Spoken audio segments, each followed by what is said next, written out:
السلام علیکم۔ الف لیلہ کی 10ویں رات کا قصہ۔ جب 10ویں رات ہوئی تو اس کی بہن دنیا زاد نے کہا کہ بہن اپنی کہانی تمام کر۔ اس نے کہا کہ بصر و چشم، اے نیک بخت بادشاہ، لڑکیاں حمال سے کہتی جاتی تھیں کہ زب، ایر، خازوق، اور وہ ان کے بوسے لیتا اور کاٹتا اور گلے لگاتا جاتا تھا، یہاں تک کہ اس کا دل سیر ہو گیا اور لڑکیاں مارے ہنسی کے لوٹی جاتی تھیں۔ آخر کار انہوں نے کہا کہ اچھا بھائی، تو ہی بتا کہ اس کا نام کیا ہے۔ اس نے کہا کہ تمہیں سچ مچ اس کا نام معلوم نہیں؟ انہوں نے جواب دیا کہ نہیں۔ اس نے کہا کہ یہ ہے سودا ہوا خچر، جو بے چھلکے کے تل کھاتا ہے اور ابو منصور کی سرائے میں آرام کرتا ہے۔ اس پر وہ ہنستے ہنستے لوٹ گئی۔ اب پھر دور چلنے لگا، یہاں تک کہ شام ہو گئی اور انہوں نے حمال سے کہا کہ بسم اللہ، اے آقا اٹھ اور جوتے پہن اور سلام کر اور چلتا بن۔ حمال نے کہا کہ خدا کی قسم، میری روح کا نکل جانا آسان تر ہے بنسبت اس کے کہ میں تمہارے پاس سے چلا جاؤں۔ آؤ ہم اس رات کو کل صبح سے ملا دیں اور پھر ہم اپنی اپنی راہ لیں۔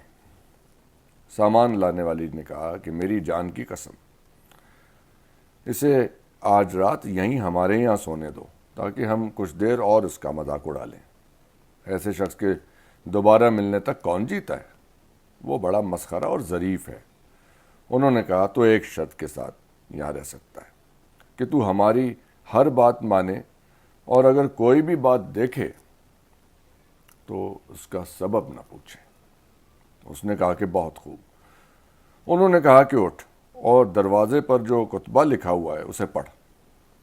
حمال اٹھا اور اس نے دیکھا کہ دروازے پر سنہرے الفاظ میں لکھا ہوا ہے کہ جو شخص ایسی بات کرے گا جس سے اسے کوئی تعلق نہیں تو وہ منہ کی کھائے گا۔ حمال نے کہا کہ میں تمہیں اس بات پر گواہ بناتا ہوں کہ میں کوئی ایسی بات نہ کروں گا جس سے میرا کوئی تعلق نہ ہو۔ سامان لانے والی اٹھی اور سب کے لیے کھانا لائی۔ انہوں نے کھانا کھایا اور موم بتیاں اور قندیلیں روشن کیں اور موم بتیوں سے عنبر اور عود سوز جلائے اور شرابیں پی پی کر اپنے اپنے معشوقوں کا ذکر کرنے لگے۔ پھر وہ وہاں سے اٹھ کر دوسری جگہ گئیں اور وہاں تازے پھل کھائے اور شرابیں پیں۔ ابھی انہیں کھانے پینے اور شراب نوشی اور نقل اور ہنسی مذاق اور اٹکیلیوں میں ایک پہر سے زیادہ نہ گزرا ہوگا کہ انہوں نے دروازہ کھٹکانے کی آواز سنی۔ اس سے انہیں بالکل گھبراہٹ نہ ہوئی، بلکہ ایک لڑکی اطمینان سے اٹھ کر دروازے پر گئی اور واپس آ کر کہا کہ آج رات ہماری خوش وقتی مکمل ہو جائے گی۔ سبب دریافت کرنے پر اس نے کہا کہ دروازے پر 3 ایرانی قلندر کھڑے ہیں جن کی داڑیاں اور سر اور بھویں مونڈی ہوئی ہیں اور تینوں بائیں آنکھ سے کانے ہیں۔ یہ بڑا عجیب اتفاق ہے اور وہ سفر کرتے کرتے ابھی یہاں پہنچے ہیں۔ ان کی صورت سے ظاہر ہوتا ہے کہ وہ مسافر ہیں اور آج پہلی بار ہمارے شہر میں داخل ہوئے ہیں۔ ہمارا دروازہ کھٹکانے کی وجہ یہ ہے کہ انہیں کوئی جگہ رات بسر کرنے کے لیے نہ ملی، تو انہوں نے اپنے دل میں کہا کہ شاید اس ڈیوڑی کا مالک ہمیں اپنے استبل یا کسی غیر آباد گھر کی کنجی دے دے اور ہم وہاں رات گزار سکیں۔ واقعی رات زیادہ ہو گئی ہے اور وہ پردیسی ہیں اور یہاں کسی سے واقف نہیں جہاں اتر سکیں۔ اے بہنوں، ان میں سے ہر ایک کی شکل صورت مسخہ انگیز ہے۔ لڑکی لگاتار ان کی سفارش کرتی رہی، یہاں تک کہ انہوں نے کہا کہ اچھا انہیں اندر بلا لا، مگر ان سے یہ شرط کر لیجیے کہ وہ کوئی ایسی بات نہ پوچھیں جس سے انہیں تعلق نہ ہو، ورنہ منہ کی کھائیں گے۔ لڑکی خوش ہو کر چلی گئی اور تینوں داڑھی مونچھ منڈوں کو لے آئی۔ انہوں نے آ کر سلام کیا اور آداب بجا لائے اور ٹھٹک گئے۔ لڑکیاں اٹھ کھڑی ہوئیں اور ان کا خیر مقدم کیا اور ان کی سلامتی پر مبارکباد دی اور انہیں بٹھلایا۔ قلندروں نے دیکھا کہ خوبصورت محل ہے اور صاف ستھری جگہ، چاروں طرف پھول پتیوں سے آراستہ ہے، موم بتیاں جل رہی ہیں اور خوشبوئیں نکل رہی ہیں، اور نقل اور میوے اور شراب رکھی ہوئی ہے، اور تینوں لڑکیاں باکرہ ہیں۔ تینوں نے کہا کہ واللہ کیا خوب۔ اب وہ حمال کی طرف متوجہ ہوئے تو دیکھا کہ وہ مزے میں آ رہا ہے، اور نشے کی وجہ سے اس کے ہاتھ پاؤں ڈھیلے پڑ گئے ہیں۔ اسے دیکھ کر انہیں خیال ہوا کہ وہ بھی گھر والوں میں سے ہے، اور وہ کہنے لگے کہ وہ بھی ہماری طرح قلندر ہے، خواہ وہ پردیسی ہو یا عرب۔ جب حمال نے یہ باتیں سنی تو وہ اٹھا اور آنکھیں پھاڑ پھاڑ کر ان کی طرف دیکھنے لگا اور کہا کہ بیٹھ جاؤ اور فضول بک بک مت کرو۔ کیا تم نے دروازے پر کتبہ نہیں پڑھا؟ تم جیسے فقیروں کے لیے شایع نہیں کہ ہمارے اوپر اپنی زبانیں کھولیں۔ انہوں نے کہا کہ اے فقیر، ہم خدا سے معافی مانگتے ہیں اور تیرے آگے سر جھکاتے ہیں۔ لڑکیاں ہنس پڑی۔ انہوں نے اٹھ کر قلندروں اور حمال کے درمیان صلح کرا دی اور قلندروں کے سامنے کھانا پیش کیا۔ انہوں نے کھانا کھایا اور پھر شراب پینے بیٹھ گئے۔ دروازہ کھولنے والی شراب پلا رہی تھی اور شراب کا دور چل رہا تھا کہ حمال نے قلندروں سے کہا کہ بھائیو، اگر تمہیں کوئی کہانی یا عجیب و غریب قصہ معلوم ہو تو سناؤ۔ اس پر انہیں جوش آ گیا۔ انہوں نے کہا کہ باجے منگواؤ۔ دروازہ کھولنے والی لڑکی اٹھی اور ایرانی ڈھولک اور سارنگی اور چنگ لے آئی۔ قلندر اٹھے اور باجوں کو ملایا، ایک نے ڈھولکی لے لی، دوسرے نے سارنگی، تیسرے نے چنگ، اور وہ بجانے لگے۔ لڑکیوں نے اتنی تعریف کی کہ ان کا دماغ عرش پر پہنچ گیا۔ یہی ہو رہا تھا کہ پھر کسی نے دروازے پر دستک دی۔ دروازہ کھولنے والی اٹھی کہ دروازے پر جا کر دیکھے کہ کون ہے۔ شہرزاد نے کہا کہ بادشاہ سلامت۔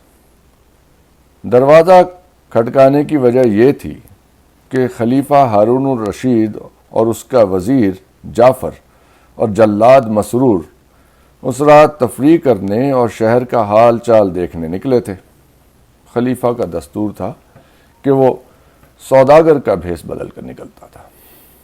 جب وہ اس رات نکلے اور شہر کا چکر لگایا اور اس ڈیوڑی کے پاس پہنچے تو انہوں نے باجے اور گانے کی آواز سنی۔ خلیفہ نے جعفر سے کہا کہ میرا جی چاہتا ہے کہ اس ڈیوڑی میں چل کر گانا سنیں اور گھر والوں کو دیکھیں۔ جعفر نے کہا کہ اے امیر المومنین، یہ لوگ نشے میں ہیں، مجھے ڈر ہے کہ کہیں ان سے ہمیں تکلیف نہ پہنچے۔ خلیفہ نے کہا کہ ہمیں ضرور اندر چلنا چاہیے، اور میں چاہتا ہوں کہ تو اندر چلنے کی کوئی تدبیر نکال۔ جعفر نے کہا کہ بسر و چشم، اور آگے بڑھ کر اس نے دروازے پر دستک دی۔ دروازہ کھولنے والی نے آ کر دروازہ کھولا۔ جعفر آگے بڑھا اور زمین کو بوسہ دیا اور کہا کہ اے بی بی، ہم لوگ تبریہ کے سوداگر ہیں، بغداد میں آئے ہوئے ہیں، اور ہمیں صرف 10 دن ہوئے ہیں۔ ہم اپنا سامان بیچ چکے ہیں اور سوداگروں کے سرائے میں ٹھہرے ہوئے ہیں۔ آج رات ایک سوداگر نے ہماری دعوت کی تھی، ہم وہاں گئے اور اس نے کھانا پیش کیا، ہم نے کھانا کھایا، اور ایک پہر تک شراب نوشی میں مشغول رہ کر اس نے ہمیں رخصت کیا۔ ہم پردیسی تو ہیں ہی، رات کے وقت ہم اپنی سرائے کا رستہ بھول گئے۔ اب تم لوگوں کی مہربانی سے امید ہے کہ تم ہمیں آج کی رات اپنے یہاں بسر کرنے دو، خدا تمہیں اس کا اجر دے گا۔ دروازہ کھولنے والی نے دیکھا کہ ان کا حلیہ سوداگروں کا سا ہے اور ان کے چہرے شاندار ہیں، اور اپنی بہنوں کے پاس گئی اور جو کچھ جعفر نے کہا تھا انہیں کہہ سنایا۔ لڑکیوں کو ان پر رحم آیا اور کہنے لگی کہ ان کو اندر بلا لا۔ وہ واپس گئی اور ان کے لیے دروازہ کھول دیا۔ انہوں نے کہا کہ تیری اجازت سے ہم اندر آتے ہیں۔ اس نے کہا کہ ہاں، اندر آؤ۔ خلیفہ، جعفر اور مسرور اندر داخل ہوئے۔ جب لڑکیوں نے انہیں دیکھا تو وہ سروقت کھڑی ہو گئیں اور ان کو بٹھلایا اور ان کی خاطر تواضع کی اور مرحبا اور اہلاً اور سہلاً کہنے لگیں کہ تمہیں ہم سے ایک شرط کرنی پڑے گی۔ انہوں نے پوچھا کہ وہ کیا ہے؟ لڑکیوں نے کہا کہ جس بات سے تمہیں تعلق نہ ہو اسے مت پوچھنا، ورنہ گالیاں سنو گے۔ انہوں نے کہا کہ بہت خوب۔ اب وہ لڑکیاں شراب نوشی کے لیے بیٹھ گئی۔ خلیفہ نے تینوں قلندروں کی طرف نظر اٹھائی اور یہ دیکھ کر اسے سخت حیرانی ہوئی کہ وہ تینوں کے تینوں بائیں آنکھ سے کانے ہیں، اور لڑکیوں کا حسن و جمال دیکھ کر وہ سخت متحیر تھا۔ لڑکیوں نے شراب نوشی اور بات چیت شروع کر دی اور خلیفہ سے کہا کہ پی۔ اس نے کہا کہ میں حج کے لیے جانے والا ہوں۔ یہ سن کر دروازہ کھولنے والی اٹھی اور ایک زردوزی کا دسترخوان لا کر بچھا دیا اور اس پر ایک چینی کا پیالہ رکھ کر اس میں بید مشک کا عرق، ایک چمچہ برف اور مصری ڈال دی۔ خلیفہ نے اس کا شکریہ ادا کیا اور اپنے دل میں کہا کہ واللہ میں اس کی بھلائی کا بدلہ پرسوں ضرور دوں گا۔ اب وہ شراب نوشی میں مشغول ہو گئے۔ جب شراب کا نشہ چڑھنے لگا تو بڑی لڑکی اٹھی اور آداب بجا لائی اور سامان لانے والی کا ہاتھ پکڑ کر کہا کہ بہن اٹھ تاکہ ہم اپنا قرضہ ادا کریں۔ دونوں بہنوں نے کہا کہ بہت خوب۔ یہ کہہ کر دروازہ کھولنے والی ان کے سامنے آ کھڑی ہوئی، لیکن اس سے پہلے وہ چھل کے باہر پھینک آئی اور نئے اگر سوز لا کر لگائے اور کمرے کو صاف ستھرا کیا اور قلندروں کو لے جا کر محل کے کنارے ایک دیوان پر اور خلیفہ اور جعفر اور مسرور کو دوسرے کنارے دوسرے دیوان پر بٹھائی اور حمال سے چلا کر کہا کہ اے بغیرت، تجھے کیا ہو گیا ہے؟ تو کوئی اجنبی شخص تو نہیں، تو گھر والوں میں سے ہے۔ حمال کمر کس کر کھڑا ہو گیا اور کہنے لگا تو کیا چاہتی ہے؟ اس نے کہا کہ اپنی جگہ پر ٹھہرا رہے۔ اب سامان لانے والی اٹھی اور کمرے کے بیچ میں ایک کرسی ڈالی، کوٹری کھول کر حمال سے کہا کہ آپ میری مدد کر۔ حمال نے دیکھا کہ دو کتیاں زنجیر میں جکڑی ہوئی ہیں۔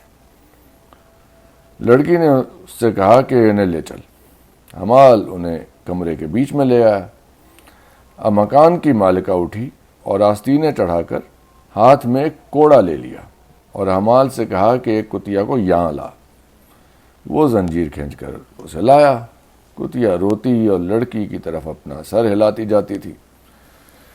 لڑکی نے اسے کوڑے مارنے شروع کر دیے اور کتیا چلانے لگی۔ اس نے اتنے کوڑے مارے کہ اس کی کلائیاں تھک گئیں۔ اب اس نے کوڑا پھینک کر کتیا کو سینے سے لگا لیا اور اس کے آنسو اپنے ہاتھ سے پونچھنے اور اسے بوسے دینے لگی۔ پھر اس نے حمال سے کہا کہ اسے لے جا اور دوسری کتیا کو لا۔ جب وہ دوسری کتیا کو لایا تو لڑکی نے اس کے ساتھ وہی کیا جو پہلی کے ساتھ کیا تھا۔ اس پر خلیفہ کا دل کوڑا اور اسے سخت پریشانی ہوئی اور اس کا صبر ہاتھ سے جاتا رہا اور اسے ان کتیوں کے حال جاننے کا اشتیاق پیدا ہوا۔ اس نے جعفر کی طرف اشارہ کیا۔ جعفر نے اس کی طرف متوجہ ہو کر اشارے سے جواب دیا کہ چپ رہیے۔ اب اس لڑکی نے دروازہ کھولنے والی کی طرف مخاطب ہو کر کہا کہ اٹھ اور اپنا فرض ادا کر۔ اس نے کہا کہ بہت خوب۔ یہ کہہ کر وہ لڑکی تخت کے اوپر گئی جو صنوبر کی لکڑی کا بنایا ہوا تھا اور جس میں سونے چاندی کے پتر لگے ہوئے تھے، اور دروازہ کھولنے والی اور سامان لانے والی سے کہا کہ اب تمہاری باری ہے۔ وہ دونوں اٹھیں اور تخت کے پہلو میں کرسیوں پر بیٹھ گئیں۔ سامان لانے والی ایک کوٹری میں گئی اور وہاں سے اطلس کا ایک تھیلا لے آئی جس میں ہری جھالر اور 2 سونے کے پھندے لگے ہوئے تھے۔ مالکہ کے سامنے کھڑے ہو کر اس نے تھیلا کھولا اور اس میں سے ایک سارنگی نکالی اور اس کے تار ملائے اور کھونٹیاں کسیں اور اسے خوب ٹھیک کر کے بجانے اور گانے لگی۔ جب مالکہ نے ان کا گانا سنا تو اس کے دل سے ایک سرد آہ نکلی اور اس نے اپنے کپڑے پھاڑ ڈالے اور بے ہوش ہو کر زمین پر گر پڑی۔ خلیفہ نے دیکھا کہ اس کے بدن پر چھڑی اور کوڑے مارنے کے نشان ہیں اور وہ سخت حیران ہوا۔ اب دروازہ کھولنے والی اٹھی اور اس پر پانی کا چھینٹا دیا اور عمدہ پوشاک لا کر اسے پہنائی۔ جب سب لوگوں نے یہ ماجرا دیکھا تو انہیں سخت پریشانی ہوئی اور ان میں سے کسی کو اس قصے کی خبر نہ تھی۔ خلیفہ نے جعفر سے کہا کہ اس لڑکی اور اس کی حالت اور کوڑے کے نشان کو دیکھ تو صحیح۔ جب تک مجھے سارا واقعہ اس لڑکی اور دونوں کتیوں کا حال معلوم نہ ہو جائے میں چپ نہیں بیٹھ سکتا۔ جعفر نے کہا کہ اے میرے آقا، انہوں نے ہمارے سامنے شرط کی ہے کہ جس بات سے ہمیں تعلق نہ ہو اس پر زبان نہ کھولیں، ورنہ منہ کی کھائیں گے۔ اب اس لڑکی نے سامان لانے والی سے کہا کہ بہن قریب آ اور اپنا فرض ادا کر۔ اس نے کہا کہ بصر و چشم، اور سارنگی لے کر اپنے سینے سے ٹیک لی اور بجانے اور گانے لگی۔ جو ہی مالکہ نے یہ دوسرا گیت سنا تو چلا کر کہنے لگی کہ واللہ کیا خوب کہا، اور پہلے کی طرح اپنے ہاتھوں سے اپنے کپڑے پھاڑنے لگی اور بے ہوش ہو کر زمین پر گر پڑی۔ سامان لانے والی اٹھی اور اس نے اس پر پانی چھڑکا اور دوسرے کپڑے پہنائے۔ اب وہ اٹھ بیٹھی اور اپنی بہن سے کہنے لگی کہ اور سنا اور میرا قرضہ پورا پورا ادا کر۔ یہ سنتے ہی سامان لانے والی نے پھر سارنگی اٹھائی اور گانے لگی۔ جب لڑکی نے سنا تو چلانے لگی اور اپنے کپڑے دامن تک چاک کر ڈالے اور تیسری بار بے ہوش ہو کر زمین پر گر پڑی اور مار کے نشان پھر کھل گئے۔ قلندروں نے کہا کہ کاش ہم اس گھر میں نہ آئے ہوتے اور باہر گھوڑے پر سو رہتے، اس جگہ ٹھہرنے سے ہمارا دل پاش پاش ہو رہا ہے۔ خلیفہ ان کی طرف مخاطب ہو کر کہنے لگا کہ یہ کیوں؟ انہوں نے کہا کہ یہ باتیں دیکھ کر ہمارے دل پر چوٹ لگتی ہے۔ خلیفہ نے کہا تو کیا تم اس گھر کے رہنے والے نہیں ہو؟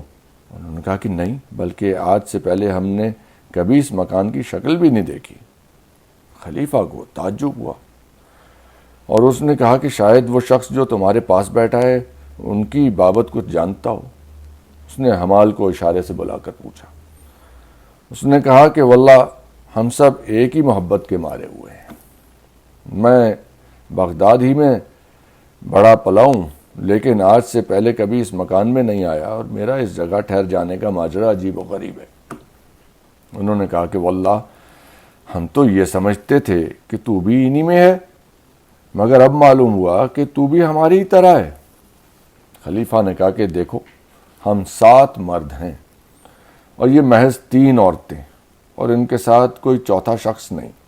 آؤ ان کا حال دریافت کریں، اگر وہ خوشی سے نہ بتائیں گی تو انہیں مجبوراً بتانا پڑے گا۔ اس پر سب متفق ہو گئے، لیکن جعفر نے کہا کہ یہ کوئی رائے نہیں، انہیں چھوڑ دینا چاہیے کیونکہ ہم ان کے مہمان ہیں اور انہوں نے ہمارے سامنے ایک شرط پیش کی ہے اور تم سب جانتے ہو کہ ہم اس شرط کو مان چکے ہیں۔